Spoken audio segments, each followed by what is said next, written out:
सिंहगडचा जो फ्लायओव्हर झाला त्याला व्हायला ऑलमोस्ट 2-2.5 वर्ष लागली. त्यामुळे खूप वाहतूक खोळंबली, खूप लोकांना त्रास झाला. तो फ्लायओव्हर झाला, आता खूप आनंद होतोय आणि आता तो मेट्रोच्या पिलर्ससाठी परत फोडण्यात येणार आहे. तर हे सगळं फ्युचर प्रूफ करून एका वेळेला का होऊ शकत नाही? नाही, खरं सांगायचं झालं ना तर पुण्यामध्ये 2-3 फ्लायओव्हर्स आपल्याला तोडावे लागले. याचं कारण मी कोणावर मला टीका करायची नाही, तर परत मला निवडणूक आहे म्हणून टीका करतात. पण काही फ्लायओव्हरचं डिझाईन पुण्यामध्ये बिनडोकपणे केलं, बिनडोकपणेच म्हणेन मी.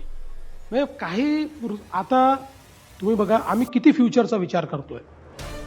आता आपण जो पुणे नगर रोड आहे, त्याच्यानंतर पुणे सोलापूर रोड आहे, किंवा आपला चाकण शिक्रापूर हा जो आपला सगळा रस्ता आहे तळेगावपासनं, याचं आता आम्ही डेव्हलपमेंट करतो. कारण हा सगळा हाय ट्रॅफिकचा एरिया आहे. इथे आम्ही एलिव्हेटेड कॉरिडॉर्स तयार करतो. मी आधीच मीटिंग घेतली. मी म्हटलं उद्या इथे मेट्रो पोचणारच आहे, त्यामुळे एलिव्हेटेड कॉरिडॉर करताना एकत्रित विचार करायचा. आणि म्हणून तिथलं प्लॅनिंग आम्ही एकत्रित केलेलं आहे. खाली रस्ता असेल, त्याच्यावर एलिव्हेटेड रोड असेल आणि त्याच्यावर मेट्रो असेल.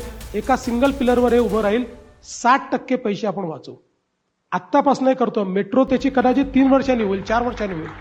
पण आजच हा विचार आम्ही केल्यामुळे आता ज्यावेळेस आम्ही मेट्रोचे आराखडे तयार करून मंजुरी पाठवू, तोपर्यंत आमचं तेवढ्या स्ट्रेंथचे पिलर उभे असतील, त्याच्यावर आमचा एलिव्हेटेड रोडही असेल.